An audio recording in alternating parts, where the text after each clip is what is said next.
welcome to today's video lesson on 1.6. This is on solving linear inequalities. An inequality is a linear inequality is very similar to a linear equation.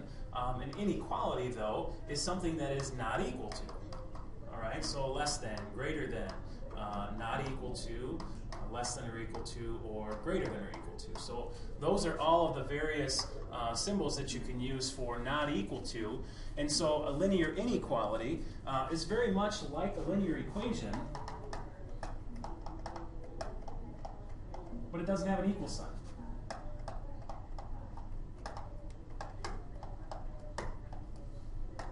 I'm just going to say like a linear equation, but no equal sign. Instead, we use, and I'll just draw an arrow to say we use these things up here. Greater than, less than, whatever. All right? A compound inequality consists of two simple inequalities joined by and or. So two inequalities. Oops.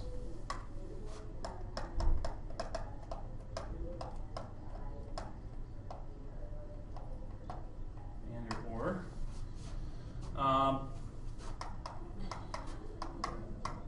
And then finally, equivalent inequalities. Equivalent inequalities are very similar to equivalent equations in that we perform the same task to both sides. So in performing the same operation to both sides. So just like we perform an addition to both sides of an equation and get two equivalent equations, you could also get equivalent inequalities by adding 5 to both sides of an inequality as well. So same kind of idea, again, for equivalent inequalities as equivalent equations, just so you're understanding that there is a difference because equivalent inequalities would no longer use an equal sign. So we're going to talk about graphing inequalities first, and this should be nothing new, should be really a lot of review for you. But for the first one, it says graph x is less than or equal to 4. So we want to graph all the numbers that are less than or equal to 4. All right? And so to say that we're going to shade, basically what we're going to do is we want to color in all solutions. All right? We want to color in all the solutions. So we're going to use a closed dot here to say that we're coloring in the number 4 because that is part of our solution set. The number 4 is less than or equal to 4. It's not less than, but it certainly is the equal to part. And so since 4 is equal to 4, that is part of our solution set. Now we want to shade all the numbers that are less than that. And so we're going to shade all these numbers to the left. And we can just kind of go that direction and put an arrow as if to say, continue shading all those numbers to the left. All right? For the second example, this is x is greater than -2, and so we want to graph all the numbers that are larger or greater than -2. Now, we're not including -2 in that because -2 is not greater than -2. That's incorrect. -2 is equal to -2, but it's certainly not greater than it. So in this case, we're going to be using an open dot. We use an open dot to say that -2 is not a solution. So first of all, here's -2, and that's where my boundary is for my solution set. And I want to graph x where it's all the numbers that are larger than that, so that's all the numbers to the right. So go ahead and pause your video, try these two examples, should take you just a second, and then go ahead and resume and see if you graph them correctly. All right, in resuming your video, you should be finding that x is less than or equal to -1. So here's 0, here's 0, here's -2, so -1 should be right here. And because this is less than or equal to, we want to use a closed dot because we want to include -1 as part of the solution. Less than would be the numbers to the left, and so we're going to shade the numbers to the left. X is greater than -3, here's -3. Again, greater than is all the numbers to the right of -3. And we don't want to include -3 because it does not say greater than or equal to. So -3 is the beginning of my boundary. So we want to use an open dot at -3. All the numbers to the right of that should be shaded in. Okay, so let's graph a compound inequality on the top of the next page then. Graphing compound inequality says, first of all, the solutions for letter A, we're graphing -3 is less than x, which is less than 1. And so we want to graph all the numbers that are to the left of 1 and all the numbers to the right of -3. So all the solutions are all the real numbers that are greater than -3 and less than 1. So here's 1, here's -3, and those are the two boundaries for my solution space. And I want to shade all the numbers where x is between those. So visually, you can see that x is between -3 and 1. And so we should be getting that x is somewhere between those two as well. X is being graphed somewhere between -3 and 1. Again, notice we used open dots for both cases because we're not using less than or equal to or greater than or equal to. In the second example, we have x is less than -1. So the solutions are all the real numbers that are less than -1, or all the numbers that are greater than or equal to, I know that's kind of hard to read, greater than or equal to 1. And so we're going to put a dot at 1, and we're going to close it this time because we are including 1 as part of the solution because of the greater than or equal to symbol. I want to shade all the numbers that are greater than that, so that's all the numbers over here. And we also want to shade all the numbers to the left of -1, again, not including -1 because here we set all the numbers that are less than or left of -1. Now, notice in this case, this is an OR graph, okay, because it has two branches. Okay, we're going to either go this way or this way. Again, the common word being or there. In this case, it says that this is between this and this. All right, and so we're saying that -3, or that x rather, is between, and so this one makes an AND graph. All right, that makes an AND graph because it's between two numbers, -3 and 1.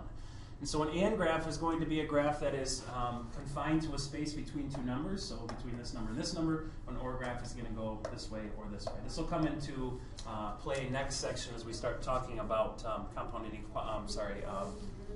absolute value inequalities as well. So you'll want to make sure that you know the difference between ANDs and ORs. All right, so a checkpoint problem. Pause your video, give it a shot. We'll come right back here and we'll take a look. All right, so we want all the numbers that are less than or equal to 0, so here's 0, and we want all the numbers that are less than that, so less than this way, and again, because it's less than or equal to, because it's equal to, we want to include it, so we're going to color it in, and all the numbers that are greater than 2, so here's 2, again, strictly greater than, so we don't want to color it in, and all the numbers to the right. Notice that this one was an OR, and this picture is an OR, because it's either going this way or this way. So again, your ORs will be very helpful for you in recognizing that. Basically, the next piece of this lesson, all of this stuff is nothing different. All right? We can produce equivalent inequalities by adding the same thing to both sides, by subtracting the same thing from both sides, by multiplying both things by the same number, or dividing both sides by the same number. So we're not dealing with equations anymore, but we are dealing with inequalities. So we had a multiplication property of equality, we had a division property of equality. We have all of those properties of inequalities as well. So for this first example, if I add 7 to both sides, I get x is less than 11. If we minus 3 from both sides, we get x is greater than or equal to -4. If we multiply both sides by 2, which is the reciprocal of 1/2, we get x is greater than 20. And finally, for the last one, we can divide both sides by 5, and we get x is less than or equal to 3. So those are nothing new. The thing that we might mess up on here is when we multiply each side by the same negative number, we have to reverse the inequality. And if we divide both sides by the same negative number, we have to reverse the inequality. So think about a number line, and if I had a number that's, here's 0 for example, here's -1, here's -2, and I had a number that's like, say for example, -2, and I was making a comparison to -2. Well, when I multiply -2 by a negative number, it goes over here and becomes a positive number. All right, so again, by multiplying by -1, for example, it's going to jump to the other side of 0. And so my inequality then is going to be based on that number and its distance from 0. And so if I was talking about, for example, all the numbers that are less than -2, I'd be talking about those numbers over here. Well, by multiplying by -1, I would be talking about the numbers over here. So my inequality sign gets shifted, gets switched. And so when I multiply both sides by a negative number, we also have to flip the inequality. So in this case, we're going to multiply both sides by -1. Okay, -1 times negative x becomes positive x. 17 times -1 becomes negative 17. And because I multiply both sides by a negative, my less than sign becomes a greater than sign. All right? In the next example, we're going to divide both sides by -9. And so this is -5. And because I divided both sides by -9, my greater than sign becomes less than. So it was greater than or equal to, and now it's less than or equal to. So don't forget to flip that sign when you multiply or divide both sides by a negative number. That will change the sign, not only the sign of the number, but also the direction of your sign. So we're talking about the word sign in two different contexts there. All right, so let's talk about solving an inequality with a variable on both sides. So starting with this one, we have 4x plus 5 is greater than 9x minus 10. So in writing the original inequality, the first thing we want to do is we want to subtract. So we're going to go ahead and we're going to subtract the 9x from both sides. And so if I minus 9x from both sides of this inequality, I get negative 5x. I know that's kind of hard to read. We get negative 5x plus 5 is greater than negative 10. Now we're going to minus 5 from both sides. And so I get negative 5x is greater than negative 15. And so I have to divide both sides of this thing by negative 5. And so when I divide by negative 5, that tells me that I have to flip or switch my inequality symbol. So notice here, it was greater than, and they've now changed it to a less than. Negative 15 divided by negative 5 becomes positive 3. All right? And so my solution then is all of the numbers that are less than 3. And so here's 3. I want an open dot and all the numbers that are over here. See, if I hadn't switched my inequality symbol, then I would be dealing with all the numbers that are greater than 3. And if you picked a number that was greater than 3 and plugged it in, you would find it makes a false statement. So you want to make sure that you always check your answer. Pick a number in this solution space and see if it works. So for example, 0 is in the solution space. Let's try it. 4 times 0 plus 5 is supposed to be greater than 0 times 9 minus 10. And so this is 0, and so this is 5. And this is 0 minus 10, which is negative 10. Is 5 greater than negative 10? It sure is. And so that means that that is the correct arrow in the correct direction for my inequality. Okay, so go ahead and try the two checkpoint problems, numbers 4 and 5. And again, pause your video, try them, and then come on back and we'll see how it goes. All right, welcome back. Let's go ahead and try these. This is x minus 2 is less than or equal to 4x minus 8. And so I want to minus 4x from both sides. Now, you could also do this a different way, and that is you could minus x from both sides, and perhaps we'll show you that way as well. If I add 2 to both sides of this thing, this becomes negative 3x is less than or equal to negative 6. Dividing both sides by negative 3. Again, when I divide by negative 3, I have to switch that around. And so this is x is greater than or equal to 2. And so my solution is the number 2, shaded in because it's greater than or equal to, and it's all the numbers over there. Now, suppose you went the other way. Suppose I minus x from both sides. And I recognize the fact that if I minus x from both sides, that's going to give me a positive 3x. And if I have positive 3x, I don't have to worry about switching the sign. Add 8 to both sides. So I get 6 is less than or equal to 3x. When I divide both sides by 3, I get 2 is less than or equal to x. Well, if 2 is less than or equal to x, doesn't that say that x is greater than or equal to 2? And that means the exact same thing. So we get the same solution either way. Just sometimes we don't necessarily like dealing with that flipping the sign business. Okay? And the next one, we're going to minus 6 from both sides. I get negative 7x is greater than negative 7. Dividing both sides by negative 7, I get x is, now again, we divide it by negative 7, so this becomes x is less than 1. And so if we go back up here, we've got positive 1. We want open dot there, and all the numbers that are less than that. So that will be there. All right, so let's talk about solving a compound inequality. When we solve a compound inequality with an and sign in it, okay, an and really doesn't have a sign, but basically we're saying 5x minus 2 is between -7 and 8. All right, and so as we perform this, the steps to solve this, basically what we're going to be doing is we're going to be doing the same thing to both sides of this inequality. All right, and so basically what they're saying here is, you know, you got to get rid of the -2. So the first thing I want to do is I want to add 2 to each side of the expression. So I'm going to put a 2 here, a 2 here, and a 2 here. Now, this might get a little fuzzy, so I'm going to do it over here instead, because I really don't like the way that this lays out very well. So I'm going to add 2. And if I'm adding 2, again, if I'm kind of thinking about, if I was thinking about this thing and saying, look, I've got just this right here,